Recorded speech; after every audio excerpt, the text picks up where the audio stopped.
ನನ್ನ 4 ಗುಂಟೆ ಖರಾಬಿದೆ ನನ್ನರಲ್ಲಿ. 4 ಗುಂಟೆ ಹಳ್ಳ ಅಂತಿದೆ ನನ್ನ ಪಾಣಿಲಿ. ಇದರಲ್ಲಿ 4 ಗುಂಟೆ ಖರಾಬಿದೆ ತಾನೇ.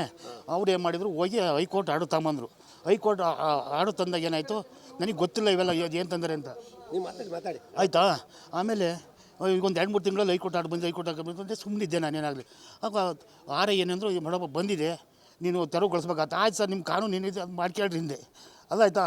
ಬಂದರು 14 ಬರೋ ಅಡಿಕೆ ಬರೋ ಕಡಿದೆ. ನೀನು ನಿನ್ನ ಖರ್ಚಲ್ಲೇ ಕಡಿಬೇಕು ಅಂತ ನನ್ನ ಖರ್ಚಲ್ಲೇ ಕಡಿದೆ. ಆಯಿತಾ. ಅದಾದಮೇಲೆ ತೆಂಗಿನ ಮರ ಕಡಿದ್ರೆ ಸಹ ಇದು ಸುಳ್ಳಲ್ಲ, ಸತ್ಯ. ಬೇಕಾದ್ರೆ ಸಾಬೀತುಪಡಿಸ್ಲಿ ಅವನು ಯಾವನಿದ್ದಾನೆ ಅವನು.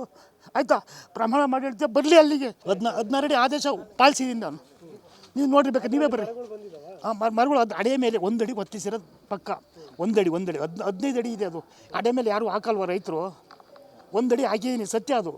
ಅವ್ನು ನನಗೆ ಯಾವಾಗ ಒಂದು ಅನಿಸುತ್ತೆ, ನನಗೆ ಸುನೀಲ್ ಅಂತ ಯಾವ್ರಿ ಮರ ಅವನಿಗೆ ರೈತರ ಸಂಘ ಕೊಟ್ಟರು. ಈ ರೈತರ ಸಂಘದವ್ರು ಬಂದು ಇಲ್ಲದಕ್ಕಿರಕ್ಕೆ ಕೊಡ್ತಾರೆ ಸರ್. ಇಲ್ಲದಕ್ಕಿರಕ್ಕೂ 2 ವರ್ಷದಿಂದ. ಇದು ಇವತ್ತಲ್ಲ, ಇದು ನಾಟಕ ಅಲ್ಲ, ಇದು ಸತ್ಯ. ಗೊತ್ತಾ. ಅವ್ರು ಬೇಕಾದ್ರೆ ಎಲ್ಲಿ ಧರ್ಮಸ್ಥಳಕ್ಕೆ ಬರಲಿ, ಬೇಕಾದ್ರೆ ಅವರು ಪ್ರಮಾಣ ಮಾಡಲಿ. ಅವಮ್ಮ ಇನ್ನು ಭಾರಿ ನೋವಾಗಿದೆ, ಅವರಂತ ಪಾಲಿಸಿದ್ದೀನಿ.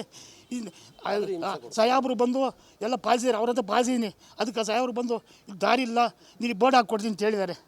ಆಯಿತಾ. ಅವಮ್ಮಗೆ ಹೇಳಿದ್ದಾರೆ.